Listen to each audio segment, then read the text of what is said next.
Hello, beautiful people. Welcome to the Right Ambitions podcast. Today, we're going to be talking about a subject that gives a lot of people pause when they go to write it, and that is making your last name plural. So, a lot of people like to add an apostrophe, and an apostrophe is for possession, so that isn't the right way to make your last name plural. So, around the holidays and other times of year, people like to send out greeting cards and other friendly correspondence and use their last name, sign their last name to the cards. And I think it's great. I love receiving mail like that.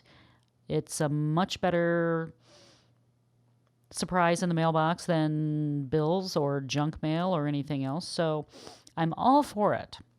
And I want to make sure that people can feel good about signing their name and knowing they're doing it correctly. So I've got some tips for you on how to make sure that you're making your name plural and you're doing it right. So let's start with spelling your name. I hope that you know how to spell your last name. So if you do that, you're already halfway there. So to make your name plural depends on the letter that your last name ends with. So if your last name ends with the letters S, X, or Z, you will add an ES to make it plural.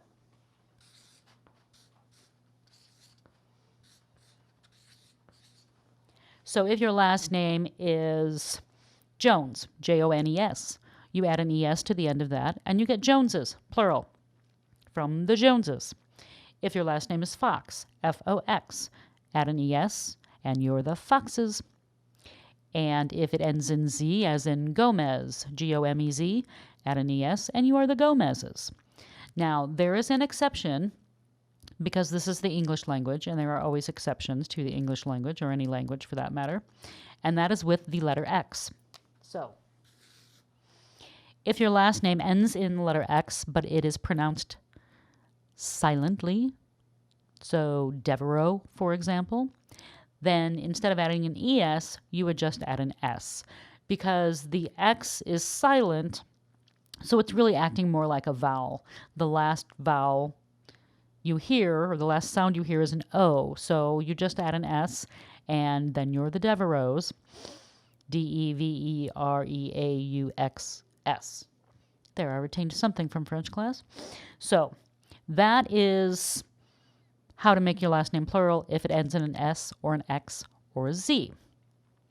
Moving on, if your last name ends in CH or SH, same rule, add an ES.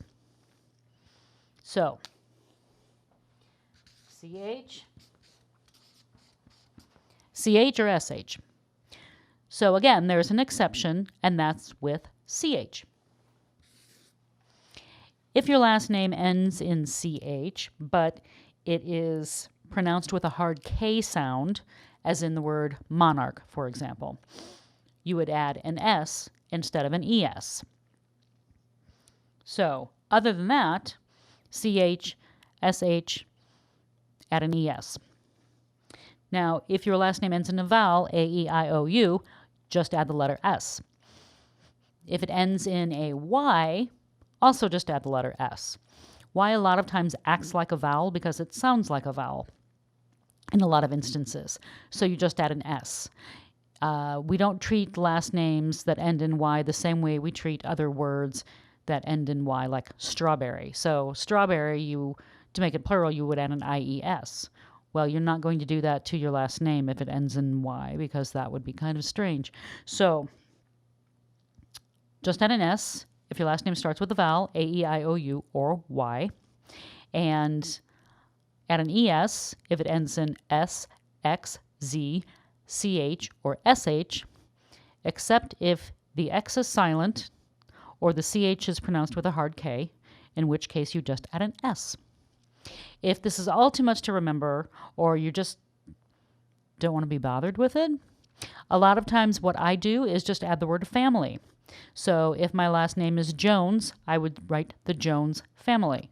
So then I just spell my last name like it's always spelled, and then add the word family at the end, the Jones family, and there, I'm done. And then I don't have to worry about it, whether I'm pluralizing my name correctly or not, and who's going to care or not.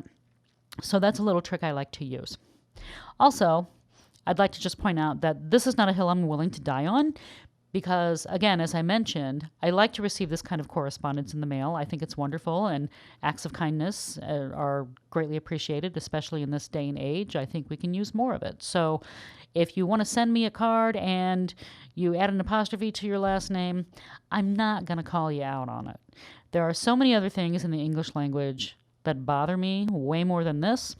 But having said that, this is how you would pluralize your last name. So I just wanted to give you that information so you can go and sign your last name in plural form with confidence and go have a wonderful holiday season and send your cards out with confidence. See you next time. Bye-bye.